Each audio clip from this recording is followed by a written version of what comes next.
we have another smart camera. This little baby here. This is Smart Cam 01 from Owltron. And it is a 2K resolution, colour night vision, two-way audio, IP65 waterproof, AI detection, got a tracker on it basically, H.265 encoding, cloud storage, TP card storage, and we will be testing it. But first, right, so I've had a quick read of the instructions, so I'm going to quickly stick in a memory card. This is an old memory card that I've been using on other devices. Just checking to make sure it goes up the right way. I can't see, looking at that, which way around it goes. I'm going to try it like, actually it looks like that, but could be wrong. Oh, could be right. Yeah, spot on.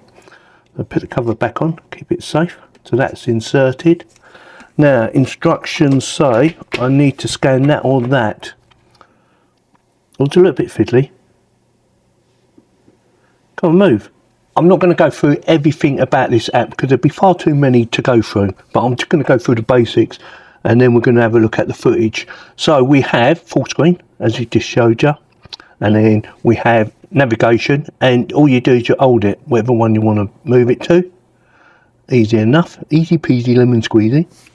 So come out of there. We have record, so you can record it. So you just click on that and it starts recording, and that'd be, I believe that'd be to your phone, I believe, same as a photograph. If you, yeah, there you go, view album. So if you've got a memory card in there, it should record to that continuously anyway, providing you've got it turned on, of course. Let's go back to normal screen. I have it set on HD, but you can change it from HD to SS. For about £40, it's not bad. Wasn't expecting it to be fantastic anyway, not for that price, but it is HD, it is 2K video, and it seems to be working fine. No issues with it whatsoever. Like I said, I will do some day video and I will do some night video. So get back to you on that.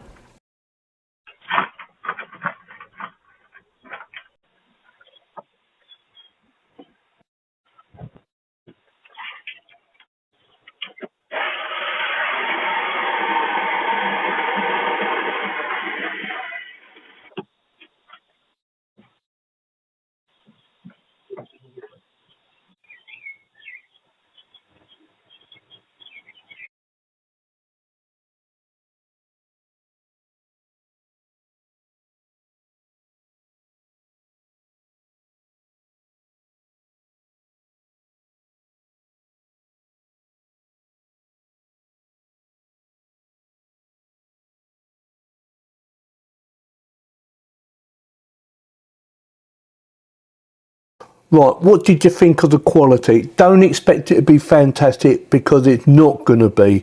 But for the amount of money it costs, I thought it was pretty good.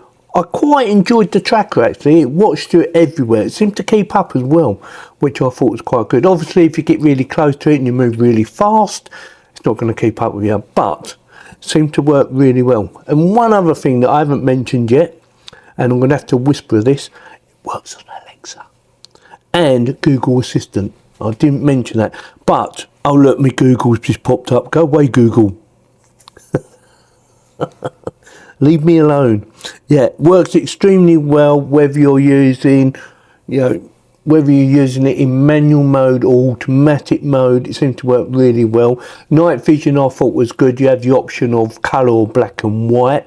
I couldn't see how to turn the lights off. It said the lights were off, but they were still on. I'm sure they was. But there is so many different settings in there.